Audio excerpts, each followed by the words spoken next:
Friends, enemies, and internet losers, I have returned. My name is Baroness Cameron, and you are listening to Radio BSC on Podbean.com. Marcel Proust wrote, "The most terrible reality brings us the great joy of discovery because it merely gives new and clear form to what we have long been ruminating without suspecting it. Discovery is an important thing. So much of our world is pushed to the periphery, made to seem irrelevant. Absens haeris non erit. Out of sight, out of mind. Voices in the mainstream prattle on endlessly about what they want us to think is important. The New York Times even goes so far as to declare itself all the news that's fit to print. Some people just won't buy that. Some people need to pull back the curtain because they just won't accept that all is in plain view. They believe that something has been hidden. One of my guests today is an urban explorer, bringing new life and relevance to the spaces our society has chosen to discard. My other guests today are musicians, and I have long believed that punk and its various spin-offs are indeed the music of the periphery. Constantly calling attention to the unseen, punk music has an honesty and a sense of humor almost never seen outside its genre. So today we discover what? Well, that will be up to you. Perhaps it is music you don't usually listen to or a sight you ordinarily would not see. I'm Baroness Cameron, and I don't know anything you can't learn with a library card and a curious nature. Let's start the show.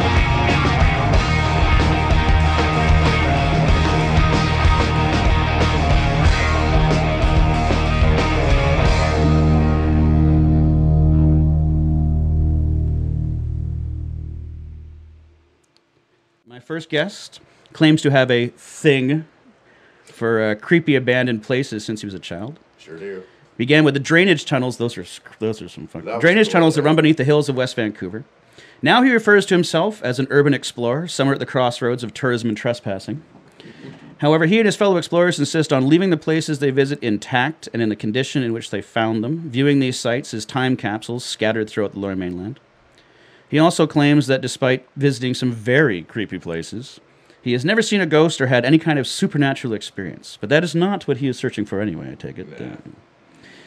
He's a street-level historian and an old friend, Basil Ketchen. Welcome to the show. Thank you, sir. How are you? Good to see you again, Baron. You might want to get a little bit closer to that mic. I know you love this slouch, but I had to redesign my slouch so it's an elbow slouch so that I can sort of still lean in the frame.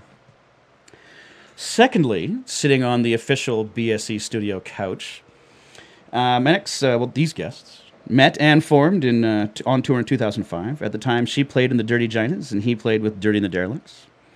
The Dirty Ginas were later renamed the Piss Ups, and Dirty and the Derelicts. The Jaded Ginas. Yeah. I don't know. Off right there.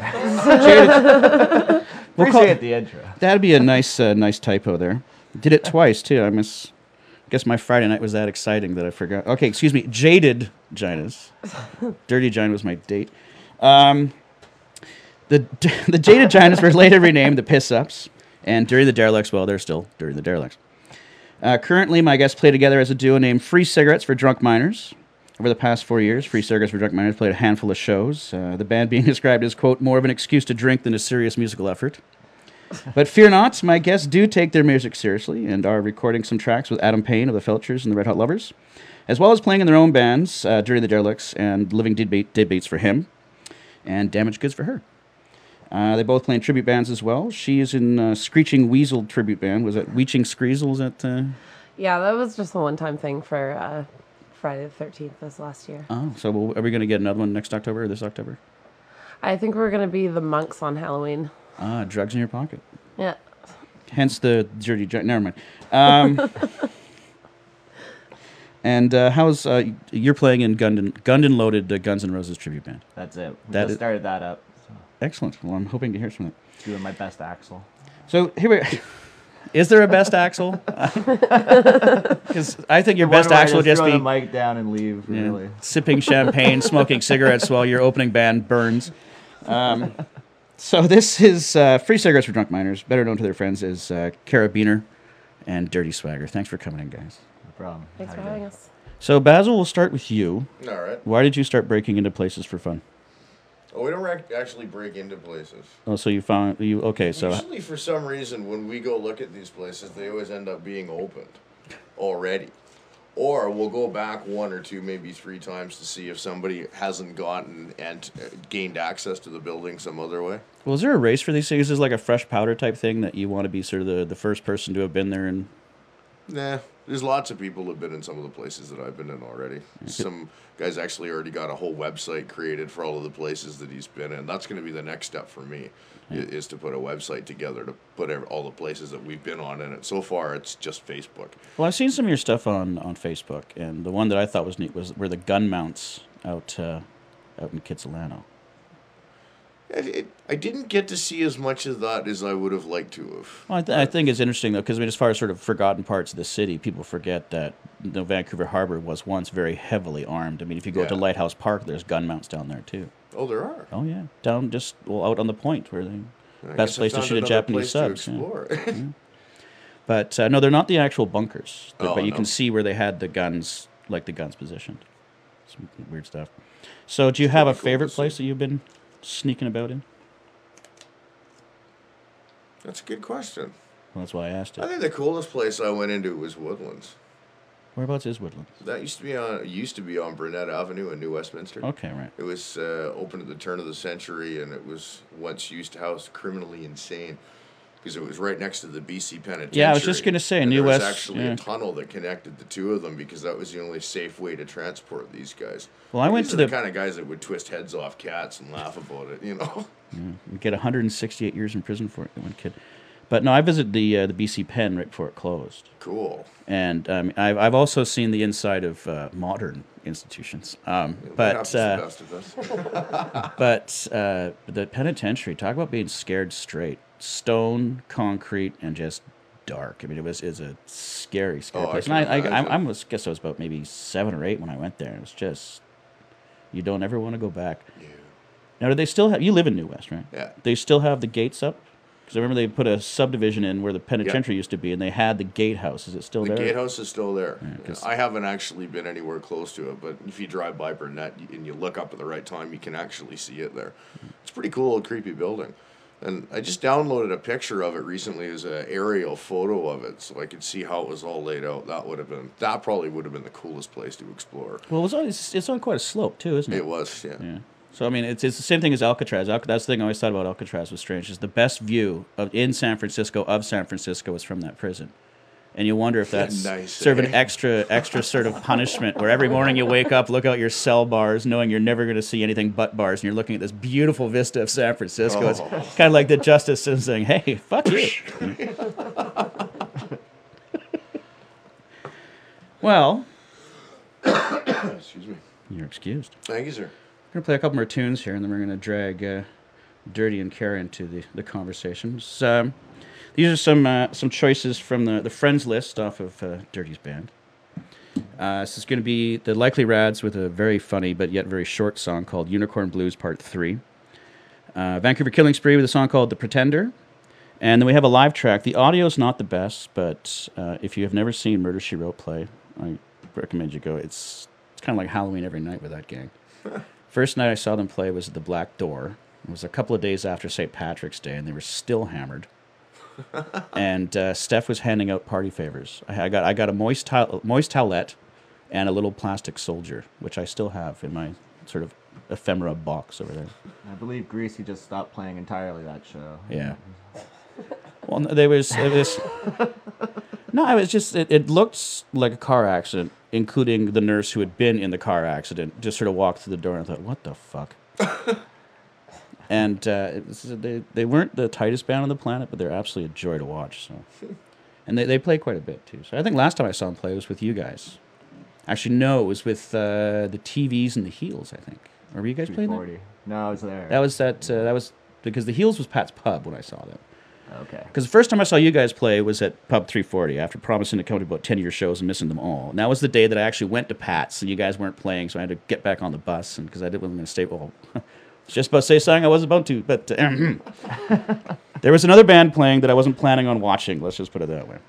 So let's pull my foot out of my mouth and play some tunes.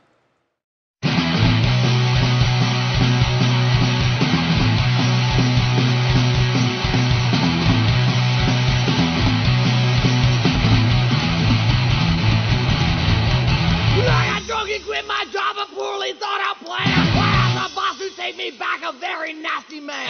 Who qualify for welfare because of my drunken stand? Oh, I got drunk and quit my job a poorly thought out plan.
So over to Dirty and Kara. You said you met on tour 2005. You guys agreed was the. Yeah. We met just before the tour. We were. I think that's what got. It was the Dirty Giants tour, wasn't it? That's, okay. See, so I'm not a complete idiot. I did. There was a reference point. Okay, there, so. Yes, but which I completely. It wasn't bad at all. Yes. Basically, we met through Malice, who he just opened up the rickshaw down on Hastings there. And he just got his license too. He was very happy about that. Yeah, I'm impressed. That's what got him in shit at the sweatshop, wasn't it? With the licensing issues. I believe that was part of it. Yeah. And we were so worried that it was going to happen again because somebody sent something out on Facebook for one of the shows before the license was up, saying, "Oh, well, I don't think anybody's going to mind if you bring a flask." It's like, guys, come on, just give Malice 1 week to make this work before you screw it for him completely. So, have you been in the Not yet. I actually drove by it last night. It looks good. Well, it's a lot bigger inside than I remember. It looks like it's one hell of a venue. I've heard good things about it. It's been empty for years, so it's nice to see something being done. Well, how many places can you play on the Strip there? Balmoral. Is Balmoral still there? Or I thought Balmoral was gone. No, it's still there. No, it's still there. Yeah. It sucks. The guy that owns it's a dirtbag. Yeah, I met him one night and that was the night I went down. I saw the Dreadnoughts play there. Oh yeah. And the sound is terrible there. Yeah, but the Balmoral is like the Dreadnoughts are one of those bands that almost they should be like the house band because they just sort of fit in so perfectly with the Balmoral. Last week I played that song. I can't believe I'm saying this again. Mary, the one-eyed prostitute who saved us, who fought the giant squid and saved us from certain death in the high seas. God rest her one-eyed soul. And it's a song about a boating trip to Bowen Island going all wrong when they get attacked by a giant squid, and some one-eyed prostitute from the Balmoral saves them. So I mean, it's just when you're writing a song like that, you deserve the Balmoral, and it deserves you. So how long have you guys been? How long have you been playing Dirty? I guess started playing guitar about 15, and the rest was 17. Rest was history. Yeah, sorry, Mom, it wasn't a phase. Didn't grow out of it. It's been running on 20-some years now. Why'd you care? I don't know. I started playing guitar when I was 13. Basically, taught myself. Had my first band, Vaginas, when I was 17 or 18, somewhere in there. Well, I think that's the other thing that sort of, punk, if you want to just call it that flatly, is access. Yeah. Because when you think of like the Stooges, it wasn't like the SoCal punk that a lot of people when they hear SoCal they think that that's what punk music is. But like the Stooges, before punk was even called punk, was just sort of rock and roll played the way that they wanted to play it. And then the Ramones through the New York Dolls, and then we were talking about the Sex Pistols, and that's sort of when music got politicized because Malcolm McLaren wanted the New York Dolls to dress in red leather with hammers, with the Soviet flags behind them. They said, screw that. So he took the CBGB's punk over to England, made it political, and there's the Sex Pistols. But the Buzzcocks were always better, so I'll never get Johnny Rodden on the show, darn it. And then SoCal sped it up, and the rest is history, I suppose. But, where exactly, because I noticed in your notes you put pop punk. Which some people might sort of frown on, because when I saw that, I was thinking sort of, It's a tough label. I mean, I know the connotations, and I don't know. I think of pop. I think Blink 182 or whatever. But it's not like that.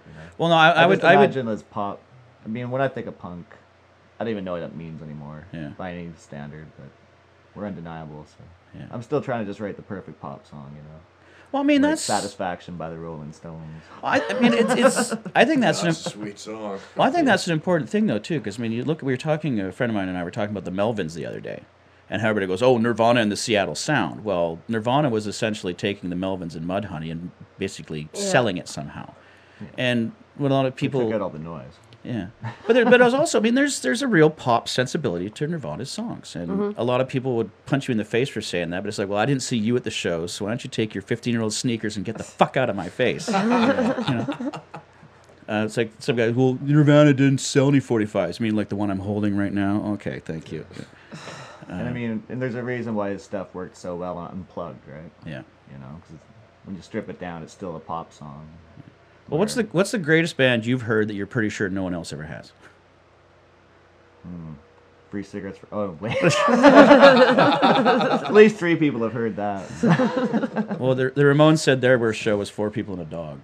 So if you've beat 4 people and a dog, you're doing better than the Ramones' first show. See, there was a band in town that was a friend of mine. As a kid, and we lost track, went different ways. He moved back to Vancouver in '94. They were called Imbrahuza, and they actually were kind of popular at the time, so people have heard of them, but they were pretty wild stuff. Well, I think sort of the one that always sticks with me is his name pops up every once in a while, but only certain. But it's Billy Childish, who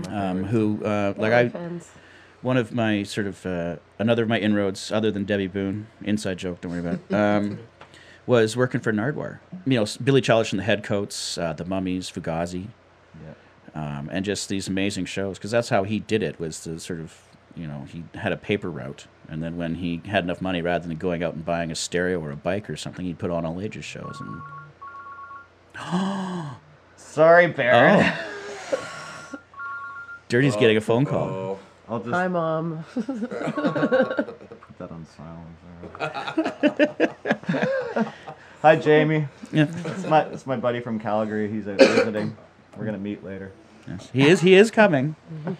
You know, there's some shows where that's a case of beer, but I haven't written that one in yet. No, on Mythbusters, it's a case of booze if your cell phone goes off while taping. Nice. I don't usually get calls.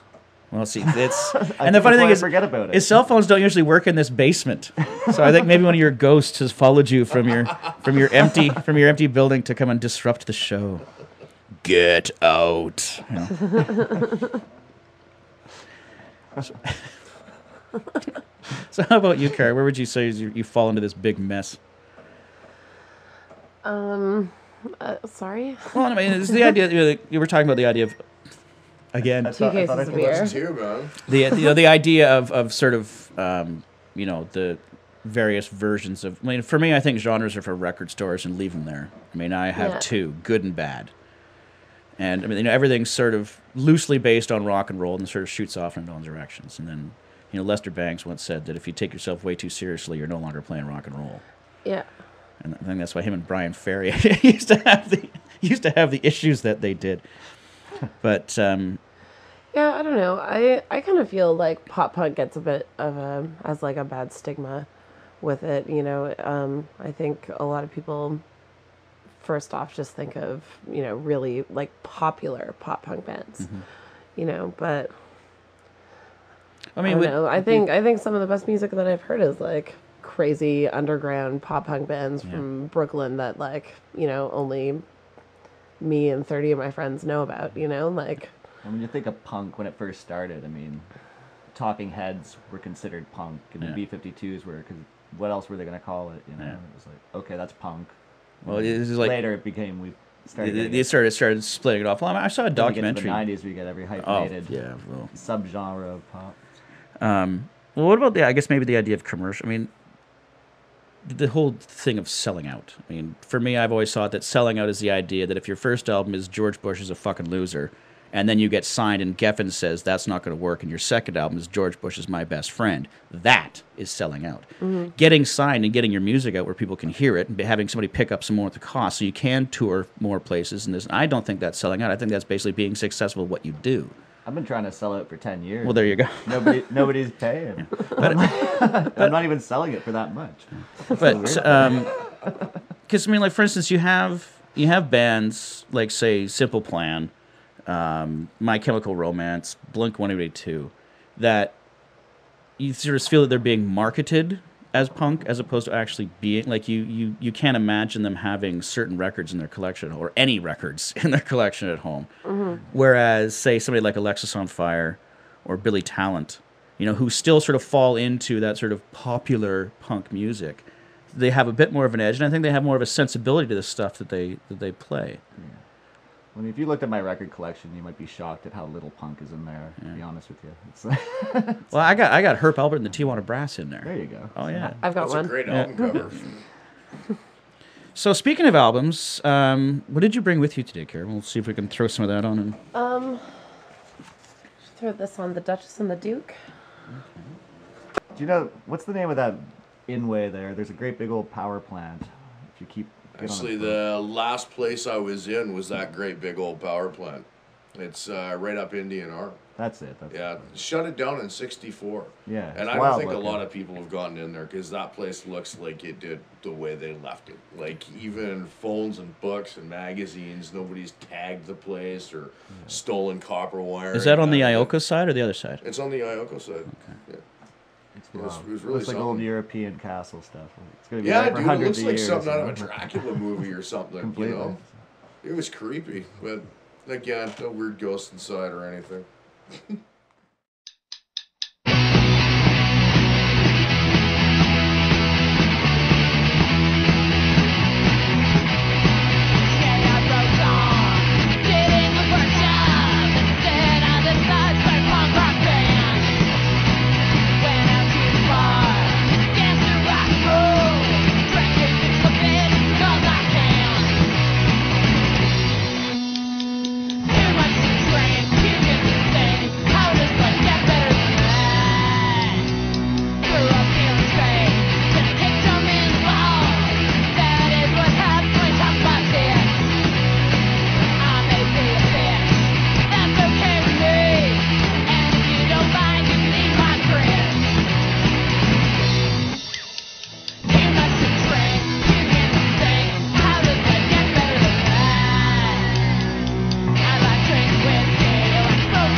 That was the Jaded Ginas with Eat My Grits. Before that, we had I Got Drunk and Quit My Job by During the Derelicts. And as I said, for those of you watching the video portion of the program, you'll be seeing both of those later. This is one for Kara. The whole idea of, I mean, I can feel everybody getting ready to cringe, and I'm going to duck. That's why there's no coffee cups on that table. The idea of women in music. Is it time to get rid of that whole... Because, you know, Much Music has their Women in Music CD... Veruca Salt, L7. Oh, they're girls playing music. So what? It's music, right? I always feel some kind of solidarity with other female musicians that I meet and stuff, you know, like. But, you know, sometimes I do get sick of the whole, like, girl band logo and stuff, especially, like, the Piss Ups just broke up recently. But, you know, we were all female, and at first we kind of, like, we're kind of shticky with, like, getting all gussied up and stuff, and I don't know. I don't necessarily think that, how do I... Well, here's one for you. In communications, they say, don't answer the question they asked. Answer the question they should have asked. So if that's the oldest question, what's the new one? One thing with females in music is there's kind of the question of whether, like, the sexual context should be taken out of it. You know, is it wrong for females to portray themselves as sexual beings? And if they're putting themselves out there like that, you know, is it fucked up if somebody... Well, and also it might come down to intent. Red Heartbreaker, Rachel Watson was in here, and she was talking about the sort of the refound love of lesbianism with, you know, like Lindsay Lohan and Katy Perry and stuff like that. But the problem she had with it is these girls were not getting together as sort of a female empowerment thing. They were getting together as lesbians to make themselves more attractive to men. Now, if there's the intent of some... Because, I mean, for instance, like, Danita Sparks has a very sexual presence. But at the same time, I think that is very much all her. Same thing with the girls from, like, Bikini Kill and Bratmobile and stuff like that. Yeah. I mean, I think that they're very much in charge of who they are, but it might be hard for some, you know, younger women who don't quite understand and come from the same context that they do to realize that when they portray themselves that way, that really is their power coming through, as opposed to, oh, look at me, I'm cute. Yeah. Well, I don't know. It's more just like... just the piss off of playing an awesome show. Like this one time, played a show with the Jaded Ginas. You know, I felt totally liberated and empowered by the show. Tons of people were there. It was awesome. Got a rad response. And then this guy comes up to me after the show and shoves a $10 bill between my tits. Oh. What? And like it caught me off guard.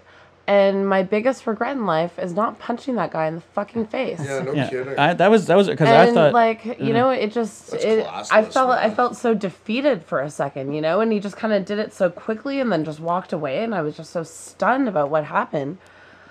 yes. Well, as soon as you make something idiot-proof, someone invents a new idiot. I mean, Yeah. that was that the end of that sentence sucked the air right out of my lungs because I thought it was going to be that. Well, that was really good for a girl, but to actually do that, come on, I mean that's almost so far past the grain that you just have to dismiss it as that guy's just a fucking asshole, and nothing he ever does will amount to anything because his mentality is just so out of skew with the rest of the world that he's not even worth. I will say it's kind of like the highest and lowest marks getting knocked off. Just that's the lowest mark for sure. Yeah. I will say that when he's come into the Cobalt since then, I'm a bartender there, and I've given him the swill a couple times, like the fucking runoff. I see that guy coming, and I get a glass ready for him. We were just talking about heading to the island for a few shows, free cigarettes. Blake's on tour with a solo project. That's our drummer from Dirty and the Derelicts. He gets back this month. So he's been playing with the Vacant Stairs. And so we should have a couple of shows in the summer anyway. And got a new album's worth of stuff to do. But you could still buy our old one. Go to MySpace. You can get a hold of us. That was The Jolts with Drop Dead Girl. Before that, we were listening to You'll Pay by Motorama and I Got Religion by the Subhumans. You'll notice that the chair beside me is empty. Basil had to take off, so thanks to Basil for being here. However, Dirty and Kara are still here. We're going to get them set up. We're going to play a couple of tunes off the albums that Kara brought in with her, and then we are going to have Free Cigarettes for Drunk Miners play us out. So thank you for watching. Thank you guys for being here. Well, that's great, man. Yeah, Thanks. thanks. And if you would like to be on the show or know somebody who would like to be on the show, just send me an email. There it is again. Send me an email to baroncameron@shaw.ca, and that is it for us. And so I will see you again next week. Bye.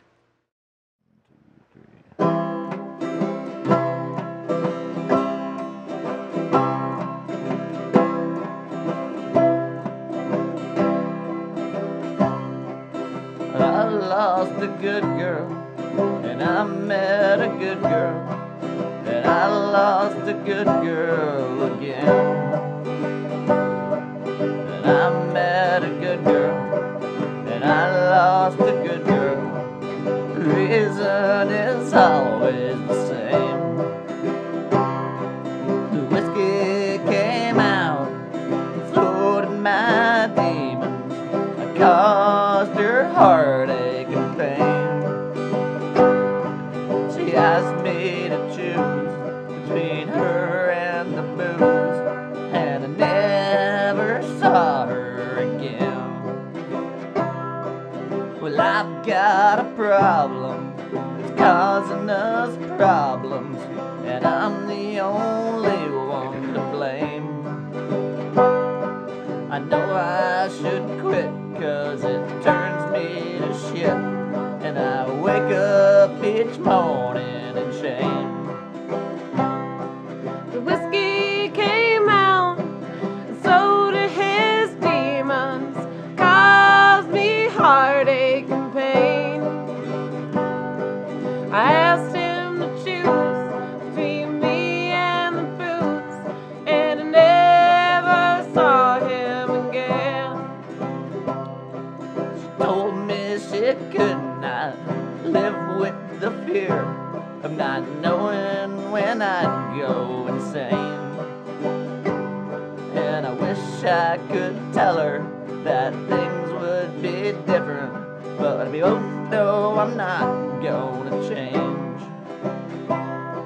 The whiskey came out, and so did my demons. I caused her heartache and pain. She asked me to choose between her and the booze, and I never saw her again. The whiskey came out, and so did my caused me heartache and pain.